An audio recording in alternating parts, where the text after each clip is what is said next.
In a previous video, I spoke about how conservatives only really have race and nation. This is the driving force of much of conservative thinking, and specifically the anti-immigration debate. Demagogues like Farage and Trump have really exploited the nativism and nationalism of the UK and American public and really redirected hatred and discomfort towards immigrants. And the rhetoric around towns changing, people feel uncomfortable about changing demographics. We want to go back to the country that once was. These are often racist dog whistles to they don't want brown people in the country. And it's hard to call out this racism because it's seen as inevitable. People are resistant to change of demographics and culture, but culture and demographics are always changing. Our culture wasn't what it was 100 years ago, and in 100 years' time, it'll be very different. And change is inevitable. You can't really fight it. People try, but inertia is death, and there's an inevitability to change in all walks of life. So, I want to talk about how, although race and nation may be a symptom and a key driving force of conservative politics, I think there's a deeper motivating force. And that's the politics of hate. Conservatives don't really have that many policies beyond lowering taxes for the rich and cutting benefits for the poor. They don't have a positive vision of the future. There's almost, when you hear Donald Trump talk, he never talks about anybody but him and immigrants and how they're coming over and criminals. There's no policy ideas of how to better the common person's life. It's all, oh, I'm the best. I would have stopped the war in Ukraine. If you stop immigration, everything will be great. I'll cut inflation. I'm the best of the best. But there's no really meaningful policy proposal. And this is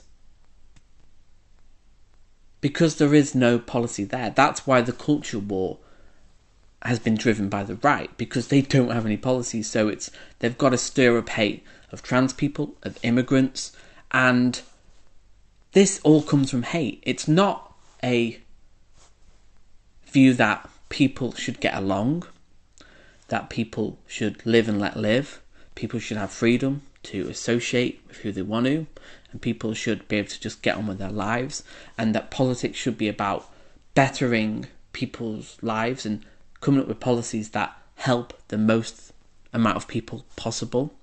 It's all about divide and conquer. We saw it with the immigration debate recently during the British election.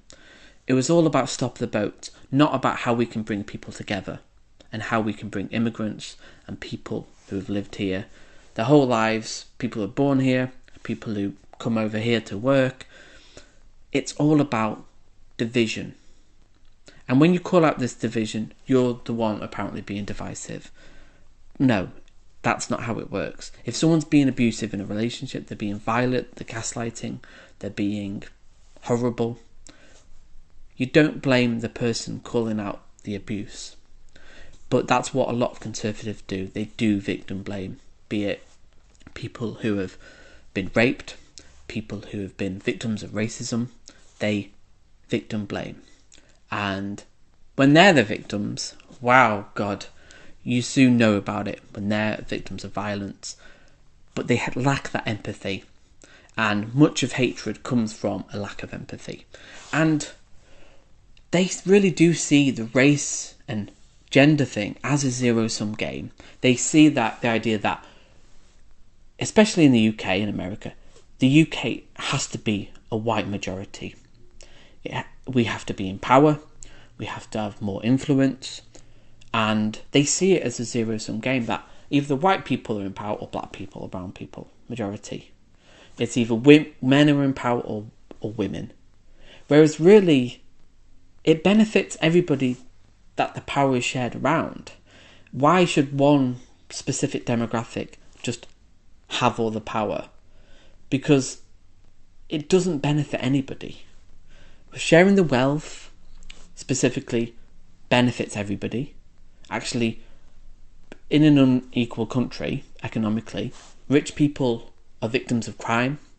They're victims of an unstable country where crime and racial division and gender division and turmoil, that impacts them as well. So actually, by coming together, working together, putting aside our differences and focusing on what we share, is better for everybody. It just is. It makes the world, like, more stable countries are better for the economy, better for people, and it means people can just get on with their lives. But the politics of hate doesn't like that. It wants constant division. It wants constant arguing and bickering about trans people against black people, against women getting too much power and influence. And it all comes from hate. And it's very easy to mobilise hate. It's very easy to just say, oh, they're different, they shouldn't be in power, we should be in power. Whereas actually it's a bit more difficult and complicated and takes a bit more maturity to go, actually, things are complicated, but basically the same. We're all Homo sapiens. We have one life. You have 80, 90 years if you're lucky. Why don't we just try and make things better for the majority instead of just demonising immigrants and stirring up hate between people?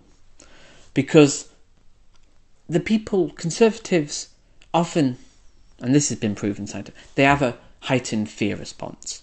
And these people aren't happy. They're constantly paranoid. They're constantly fearful of they're going to be robbed. There's going to be some kind of terrorist attack. They're constantly on edge. And it's not good for your health. They're not happy, healthy people.